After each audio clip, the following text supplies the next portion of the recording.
also seen the remarkable gathering of people here in Washington, including these tech titans that gathered that had better seats than most members of Congress and even the president's incoming cabinet. That's right. You see them here.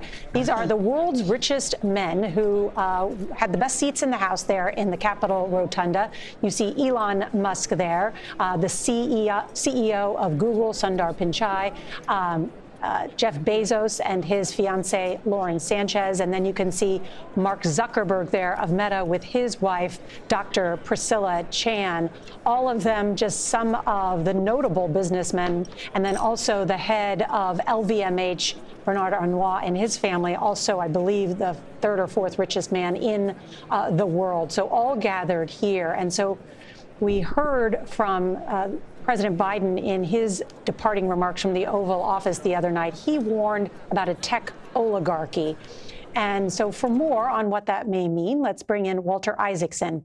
Walter is a Tulane University professor and also wrote the biography on Elon Musk. And Walter, so good to see you. Thank you so much for joining us. Thank you, Nora. Boy, you saw that tech oligarchy right there, didn't you? That was the words of President Biden. He called them that, but certainly a powerful collection of individuals here to witness in person Trump's inauguration. And those I didn't mention that you can see here, too, including the CEO of TikTok and then Tim Cook, the CEO of Apple. And let me ask you, Walter, because how many hours did you spend with Elon Musk? I spent most of the time for 2 years, morning, noon, and night, because you could see all of this developing. What he's going to do in government, there's a whole playbook, and he's been doing it for 20 years, both in terms of going too far sometimes and causing rubble in his wake, but also trying to get rid of every rule and regulation and make things happen fast. And I think that's what he's planning to do in this new role as being the advisor on government efficiency. And let me ask you, because Elon Musk has arguably become one of the closest advisors and confidants of Donald Trump. He's there a lot at Mar-a-Lago. How did that relationship come to be? Well, it came to be rather quickly in terms of it being in the past year, because when I was traveling around with Musk, he didn't have a whole lot of respect for Trump. As you know, he supported Ron DeSantis. He said, Trump is a charlatan. You know, he's a carnival barker. He reminds me of my father, is what Musk said. And if you know from the book, it begins with this difficult relationship Musk has with his father. And then Musk almost finds a substitute there, becomes fascinated with Trump, especially because he felt Biden had done too many regulations in the COVID crackdown. Biden had not invited him to the electric vehicle summit, and also what he calls the woke mind virus. When I was traveling around with him, there's a scene in which there's a message from his firstborn child saying, I'm transitioning and my new name is Jenna. And that got Musk onto this kick about what he calls the woke mind virus. Elon Musk, I think arguably a genius, also eccentric in many ways, but a pioneer in so many different avenues.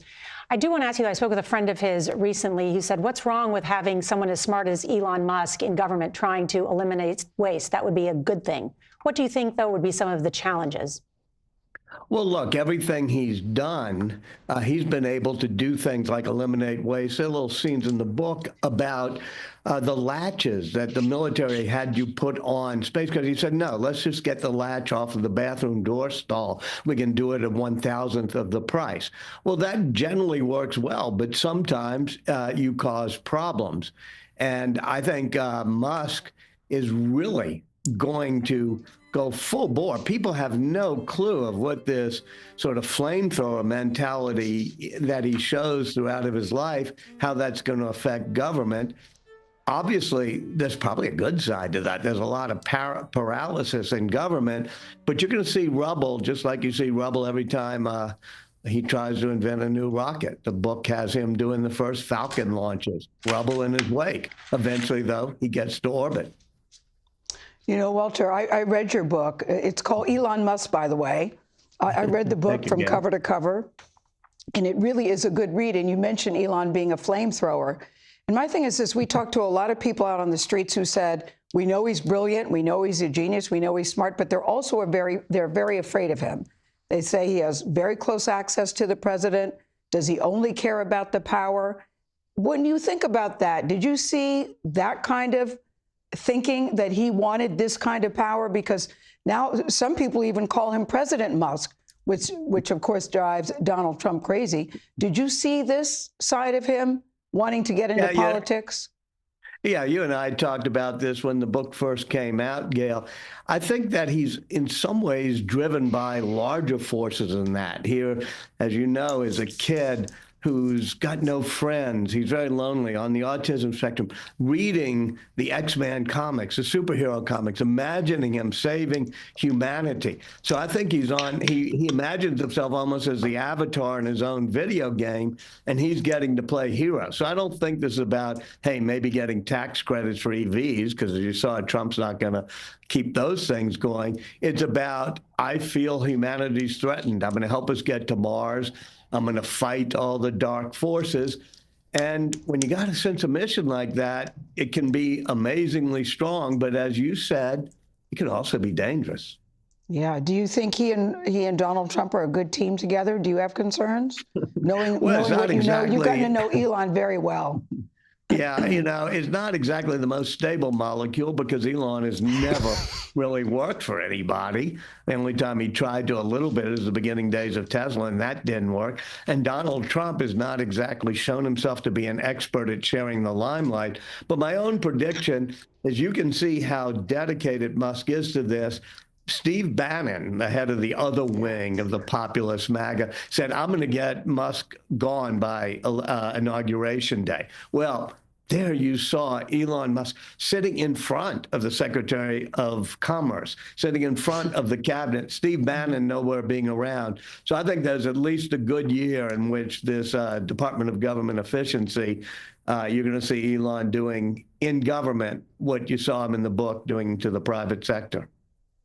Walter, this is Margaret Brennan. I too read your book, including the parts about Elon growing up in apartheid-era South Africa. And I think that's so interesting that he, as an immigrant to this country, has taken on immigration as such a personal thing, even dabbling in European politics now on these anti-immigrant platforms.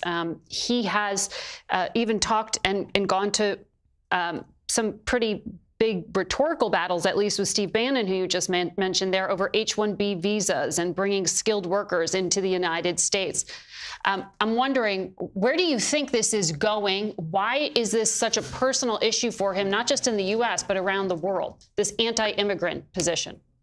Well, Margaret, as you know, this populism that has swept the Western world, Europe, the United States, is driven by many things, including a sense that there have been open borders and you've had way too many immigrants come in. You know, look, you can go back in history from the 1840s to the present, and you can get anti-immigrant waves. But what you put your finger on is very interesting. Musk himself came in both on a student visa, then an H-1B visa.